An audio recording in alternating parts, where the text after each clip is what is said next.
ይመስገን። ሰመር ደግሞ እየመጣ ነው። ስለዚህ ውጭ ደግሞ እስቲ ወጥተን እንዝናና። ከቤት ከወጣን እኮ ቆየን ጋር ሲያምር። እዚህ ሀገር በቃ ክረምቱ ረጅም ነው በጣም ብርድ አለ። በረዶ ባይበዛም እኛ አካባቢ ሌላ ቦታ እንኳን ሌላ ስቴት ይበዛል፣ ግን እኛ የምንኖርበት ቦታ ብዙም በረዶ የለም። ግን ብርዱ ኡፋ ከቤት ራሱ ውጡ አይላችሁም። እና ሶያ እንግዲህ አሁን ምንም አይልም። ዛሬ ራሱ ምን የመሰለ ፀሐይ ነበር ይወጣልን። በቀሚስ ምናምን ነው የዋልነው፣ በቲሸርት ምናምን። እግዚአብሔር የተመሰገነ ይሁን የምር። እና እስቲ 1-3-4 ወር ደግሞ ሪላክስ እንድናደርግ ይሄንን ከቲክታክ አግኝተናል ማለት ነው። እስቲ ላሳያችሁ። እየገጣጠምን ነው። ያው የፓቲዮ ነው ምንድነው የሚባለው? አምበሬላ ነው፣ ጥላ ማለት ነው። በጣም ነው የወደድኩትኝ። የቱን ቦታ ሄዳችሁ ቼክ አድርጉ። በጣም ውድ ነው።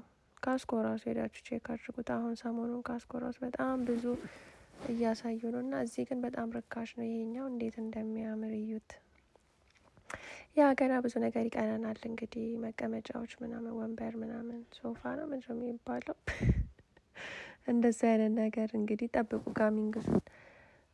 ያ ደስ የሚለው ይሄ በጎን ነው። መሀል ላይ በጣም ነው የሚያስጠላው። መሀል ላይ ሲሆን እንትን ማስቀመጥ አትችሉም ምናምን። ይሄ ምንድነው ወይ ካፌ ቴብል ምናምኖች አሉ አይደል?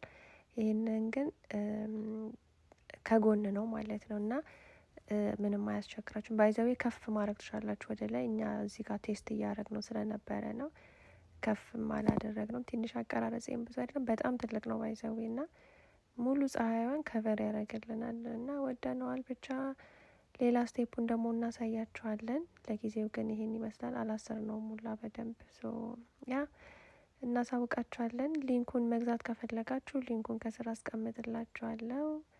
ይሄን ይመስላል እንግዲህ ዝግጅታችን። አልተጸዳም ገና፣ የመጸዳዳት አለበት። ለማንኛውም ያ በጣም ነው የምንወዳችሁ። መልካም አዳር። ለሌሎቻችሁ ደግሞ መልካም ቀን። ባይ። አያምርም ግን ጋይስ? የምር ወድጀዋለሁ።